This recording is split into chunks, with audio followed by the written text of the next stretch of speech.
Fazer boas contas hoje, falando sobre o impacto económico da União Africana no G20. Nós falamos em tempos aqui sobre esta questão mesmo, do fato de a África não estar representada no G20 e agora finalmente temos esta boa nova, ou não, vais-nos ajudar a perceber do que é que se trata realmente, qual é o impacto agora desta União Africana, do que é que se trata? A primeira ponto, a União Africana foi convidada agora em dia 9 de setembro, quando foi anunciado na Índia, com a entrada.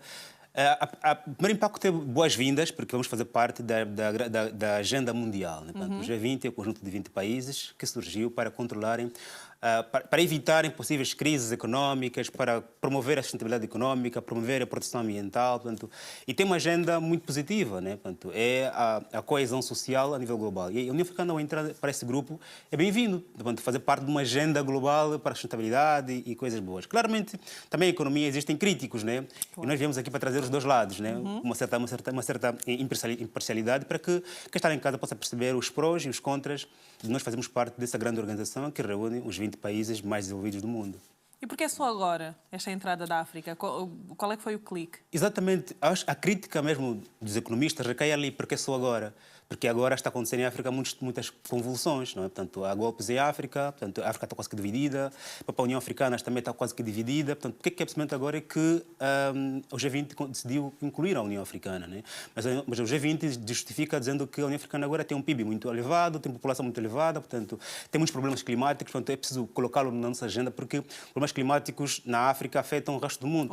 Exatamente. Portanto, o G20 tem a sua justificação e a União Africana, portanto, simplesmente agradecer por ser convidada para esta organização. Ou seja, também cedo ou tarde a União Africana poderia entrar ou podiam surgir para a África outras organizações que podiam superar. Exatamente, era disso que falamos. O G20 podia ser ultrapassado e claramente eles também perceberam o clique e convidaram a União Africana a fazer parte dessa grande organização, Paulo. Okay. Mas se me permitiu olhar aqui para este slide, a nível de vantagem, falamos aqui da agenda global. Sim, claro. Falamos da agenda global, ou seja, caminhamos todos para uma única direção, nós todos enquanto humanidade. Portanto, essa é a questão, chama-se agenda global, né? É a paz no mundo, é crescimento econômico global, portanto, e também aqui a influência no sistema financeiro, porque nós sabemos que a África, portanto, tem muita gente e nós ainda, o nosso sistema de bancarização ainda é muito, as nossas economias são informais, portanto, as pessoas não têm conta bancária. E porque o G20 é também um sistema financeiro, vai claramente ajudar a África a cada vez mais bancarizar os seus cidadãos, para poder todos fazer parte do sistema financeiro e também assim mais dinheiro africano girar pela Europa, pela África e pela América. Claramente aqui falamos de acesso acelerado a financiamentos, ou seja, aqui também tem um trade-off, ou seja, tem uma questão do trade-off é quando você fazer uma coisa perdes a outra, né? Portanto, a União Africana é financiada pelo G20, ou seja, é quem te aconselha mesmo que tem que prestar dinheiro, né? Portanto, exatamente. A questão está ali. A União Africana vai ter cada vez mais. Basicamente, acaba por nem ser um aconselhamento, mas sim exigência, não é? Sim, mas quem empresta acaba por ter essa pode ser característica de querer exigir também. Sim, mas pode ser aconselhamentos, mas sempre as minhas vantagens primeiro. Ou seja, eu te aconselho a fazer alguma coisa, a investir em alguma coisa, mas por dinheiro ser meu, eu claramente vou colocar as minhas vantagens. É como que se eu fosse pedir um conselho financeiro ao banco. Eu tenho uma dívida no banco, eu vou para o banco pedir um conselho financeiro como pagar aquela dívida. O banco vai me aconselhar com vista a ganhar cada vez mais de mim. Claro, Ainda bem que tens problema em pagar a dívida e nós temos aqui bons conselhos, mas os conselhos são favoráveis a eles. Exatamente, por exemplo, alongar o prazo e outros conselhos que nós já imaginamos. Também claramente a segurança financeira, porque os europeus têm dinheiro em África, os africanos têm dinheiro na Europa. Quanto mais seguro for o sistema financeiro, melhor para todos. Acho que aí estão as grandes vantagens da União Africana fazer parte desta organização. E também eu queria... As vantagens, conseguimos juntar aqui o próprio papel também da União Africana agora no G20? Sim, podemos qual será o papel da União Africana no G20? É claramente aumentar o PIB do G20, porque toda a riqueza que a União Africana produzir vai ser também contabilizada no G20. Okay? Vai aumentar. Se olhamos ao G20 mesmo como sendo uma organização de defesa, que nem pode ser, a União Africana entra porque tem pessoal extenso. Portanto, tem a Nigéria, que é um país muito populoso, tem também a Etiópia. Portanto, a nível também de fornecimentos, de inputs para a produção de produtos acabados, também a União Africana favorece muito para a União Europeia. E também tem aquela questão ligada à própria União Europeia, ou seja, o G20 G20, que é a União Europeia, mas a América, a China, a Rússia, a Índia, todos os seus objetivos milenares serem também ajudados, financiados pela União Africana, por base de meio de quê? De pessoa, força de mão de trabalho humana, também recursos naturais que a África muito bem tem. Muito bem. Exatamente. Vamos passar para o próximo slide, Exato, então. se podemos passar aqui a questão ligada às... Não sei qual é o próximo slide, se puder ser, se calhar, as desvantagens. Portanto, aqui também onde está a crítica dos críticos para o espionagem. Em relação Tu és um dos. Eu sempre procuro ser um imparcial, porque a minha função é apresentar as informações todas, tanto aos fazedores da economia, à opinião pública também, para que cada um possa decidir por si próprio se isso é bom ou é mau. Portanto, eu acho que essa é a minha obrigação, de dar toda a informação. Inclusive, vamos ter um vídeo sobre isso já no teu canal do YouTube. Exatamente. Nós não temos estado a promover aqui, mas já agora no fim da nossa conversa vamos abordar Boas, obrigado. A nível de dependência, é aqui nos perguntarmos até que ponto as decisões do G20 poderão, ou seja, até que ponto as decisões da própria União Africana também é uma organização independente. Sim. Até que ponto as decisões da União Africana poderão ser ou seja, condicionadas pelo G20. Ou seja, não façam isso porque nós temos essa agenda global. Não façam isso. Até que ponto? Ou seja, poderá ser que chegamos a uma altura em que a União Africana pode encontrar barreiras em tomar certas decisões económicas, macroeconómicas e financeiras, para não poder atropelar a agenda do G20, que é a agenda global. Ponto. Também a nível de possível reforma, sim, pode haver reformas, ou seja, a União Africana pensa, esse aqui é o plano da União Africana desde que foi criada, que é moeda única, unidade, livre comércio, circulação. Esses planos poderão avançar, poderão ser reformulados. Portanto, haverá também uma possível reforma. Essa reforma pode dar vantagens para a África ou para o G20. Mas críticos, eu também claramente olho também essa questão ligada à reforma, com uma certa desvantagem, porque se a União Africana tem uma agenda própria e for reformada, claramente a reforma não poderá beneficiar os africanos. Mas claramente tem aqui uma elevação ilusória. O que é isso? Estamos aqui a falar do trade-off, ou seja, nós quando entramos para o G20, estamos bem-vindos e estamos bem também olhados pelo mundo. A questão é que a União Africana tem dois grandes problemas, que é dívidas externa, e essa dívida foi emprestada pelo G20, pela China, pela América, pela União Europeia, e também tem a questão ligada à sustentabilidade. Agora, falamos aqui no princípio a questão de eu tenho dívida com a Nádia e vou pedir ajuda à Nádia. Né? Portanto, esta questão de elevação ilusória é que eu vou levar para o G20 os meus dois grandes problemas e eu não sei até que ponto é que eles me poderão aconselhar para o bem ou para o mal. Exatamente. Eu tenho dívida para contigo, eu vou para lá. Porque a União Africana entra para ali para poder superar esses problemas. Não mais ter dívida externa muito elevada. Será que a China, a Europeia, irão olhar com bons olhos a União Africana e dizer, eu não quero mais muitas dívidas, quero reduzir isso, se eu que te empresto e a China ganha dinheiro com isso, por causa das taxas de juros, não é? Sim. A questão ligada à sustentabilidade.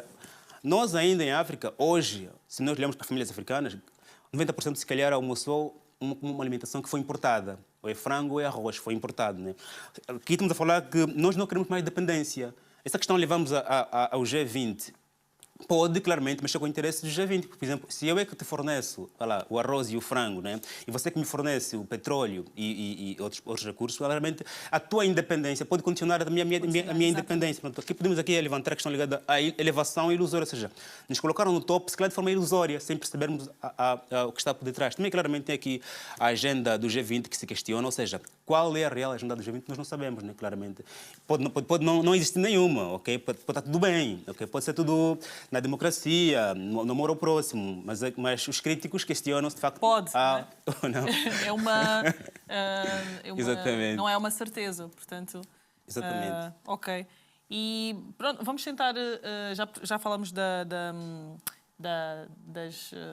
desvantagens. E das desvantagens desta entrada então da União Africana para o G20. O que é que os africanos podem esperar agora desta nova fase? Já é oficial? É oficial, sim. Oficial já. Oficial, sim. Então, ou seja, não há volta a dar. Não há volta a dar e a União Africana está feliz por isso. O grande problema é que a União Africana está dividida, né? Portanto, nós temos hoje, por causa dos golpes em África, muitos países apoiam a nova liderança, outros países reprovam a nova liderança. A União Africana está dividida e o que é que se espera, o que os africanos podem esperar? Os africanos, exatamente. Os africanos, eu não quero ser muito otimista, né? Eu quero que possamos ver resultados nos próximos tempos, até porque a própria União Africana... Ou seja, vamos entrar período probatório, não é? Sim, Para ver o que exatamente. realmente O que vem, vai acontecer. nunca aconteceu antes. Exato. Fazer um balanço aqui também é uma incógnita. Exato, porque até o momento a União Africana só está a alegrar-se pela entrada, está a dizer que Entramos, estamos uau, felizes. já fazemos parte. Sim, ainda não nos disseram ao certo o que é que os africanos poderão beneficiar, o que é que podemos esperar. Portanto, vamos daqui dar uns 6 meses, né, a esse novo passo, mas eu acho que não haverá grandes mudanças, porque é muito tudo acima lá no topo, ok? Porque nós não sabemos ainda o que é que os grandes querem fazer, o que é que os grandes na África querem fazer. A nossa preocupação enquanto povo é vermos a África ainda em paz, é a África unida. Fala-se também da possível existência, surgimento dos Estados Unidos da África, porque aquela região do CEE, aqueles 3 países que agora estão punidos, estão fora da União Africana, estão agora punidos, ponto. Querem formar uma outra organização, né? Portanto, Isso é preocupante? É preocupante porque quanto mais a África se divide, mais sofremos, né? Porque nós já viemos da divisão há muitos anos, né? Claro. Estávamos próximos da unidade, agora estamos a nos dividir novamente. E nos preocupa porque nós não sabemos quais são as intenções tanto daquela África que está agora, está a pensar em formar os Estados Unidos, nem dessa África, dessa União Africana antiga, né? Portanto, nós estamos ainda nós, enquanto africanos, estamos a observar claramente. Os estudiosos vão estudando os dois lados, as intenções. Em África existiram golpes, mas golpes são cada país tem a sua própria história, não tem a mesma natureza. Portanto, é tudo muito por estudarmos e também por observarmos. Eu acho que os africanos devem acompanhar, né? Acompanhar e também estudando, né, as intenções de todas, mas não se espera grande coisa, grandes mudanças de um dia para o outro, porque é tudo muito a nível diplomático, a nível de documentos, até porque o que nós queremos nós também podemos viajar, por exemplo, para os países do G20 e sem visto, por exemplo, porque os países do G20 viajam todos... Era um grande avanço. Era um grande avanço, porque os países do G20 viajam para a África sem visto, por exemplo. Né? Estamos ainda aqui a lutar com o problema Exato. Então... da CPLP, né? O basiquinho que...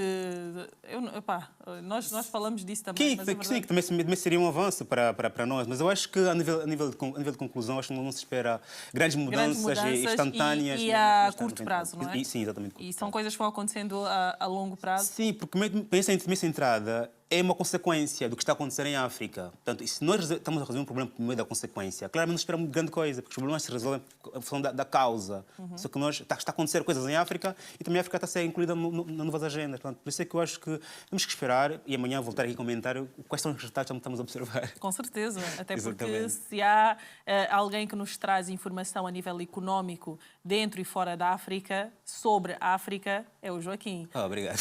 Joaquim, é nesse dentro e fora da África também. Vamos entrar para a África. Dia 26 de setembro é o dia em que se comemora, ou melhor, é o Dia Mundial do Turismo. Bem-vindos, tem estado a homenagear o continente africano. O Joaquim escolheu uma cidade específica em Angola, sendo angolano, não é? Exato. Temos que promover. Podia escolher outro, mas ele disse, não, é a minha casa, tem que ser. Vamos até Benguela. O destino favorito do Joaquim Kanumba encontra-se em Benguela, uma província de Angola. Joaquim, onde é que é e porquê? Sim, eu gosto da praia da Cautinha, porque é Benguela. Praia, o homem só tapa praias. Exato, porque o nosso turismo ainda é de sol e mar, né? Infelizmente. Nós também temos o turismo agora faz o meu termo, mas é interno, rural, ok? Por exemplo, podia eleger a Gabela, mas a Gabela não é pelo local, é pelo trajeto. A viagem para a Gabela é espetacular, ou seja, a natureza em si.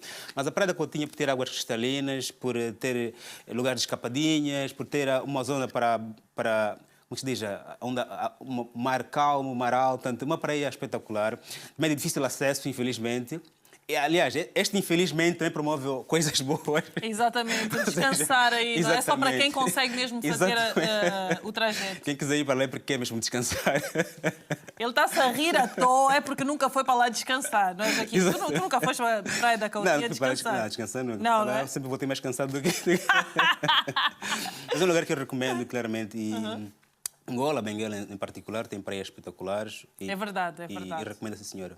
Nós, para além do nosso clima tropical muito bom, super favorável, temos praias maravilhosas. E aconselho muito também aos angolanos a fazerem turismo interno e ajudarem também nessa promoção. Portanto, a Praia da Cautinha é o teu destino favorito no continente africano, ou melhor, no nosso país, Angola, nomeadamente na província de Benguela. Estávamos a falar em off. Tu és muito apreciado lá na minha casa porque o meu marido gosta muito de ver o teu conteúdo no YouTube. Eu acho que nós nunca fizemos promoção ainda dessa tua vertente ainda, enquanto escritor e comentador do quadro económico aqui no Bem-vindos. Já te conhecemos. Mas eu não sei se vocês aí em casa sabem. O Joaquim tem um canal no YouTube onde passa informação de qualidade, ok? Fala um bocadinho desse teu canal, Joaquim, que inclusive ele até já é remunerado pelo YouTube. Bom, obrigado, fico muito feliz por me vir estar a promover o meu outro lado, porque eu, por ser escritor, estudante de economia, claramente eu acho que eu sinto necessidade, eu costumo dizer que pouco me vale se não partilhar o que aprendo, né? O canal está a crescer, graças a Deus. E bem. E falamos de economia e geopolítica africana, são conteúdos que quase poucos falamos, acho que interessa muito, e porque também muitas informações a geopolítica africana, a economia africana são produzidas em inglês. E, graças a Deus, consigo perceber alguma coisa e traduzir para português e explicar não só o que está a acontecer, como também, como falamos aqui, né? Situação, causas e problemas e soluções. Portanto, eu fico muito feliz de saber que o canal está aqui a ser publicitado. E muito obrigado. Sigam, façam subscrições. Exatamente. Porque só desta maneira também ajudamos o Joaquim a crescer e quanto mais ele cresce, mais informação nós recebemos. É isso, não é? É a troca justa aqui. Mas sigam mesmo, deem o vosso feedback. O Joaquim debate temas muito, muito importantes. E em curtos vídeos, se calhar tínhamos que ler um livro inteiro de 500 páginas para perceber o que ele em 5 minutos nos passa aí. Sigam mesmo, partilhem com pessoas que vocês achem que também mereçam ter mais conhecimento neste quadro. Joaquim, muito obrigada, fizemos boas contas. Muito obrigado, pá, surpreendeste-me. Entrar aqui o canal. Não, é que eu chego a casa, entro na minha sala, então o Joaquim a falar na televisão e não é no Bem-vindos, então, obviamente, se é um conteúdo que nos enriquece o meu lar, porque não enriquecer o lar das outras pessoas também, não só angolanas.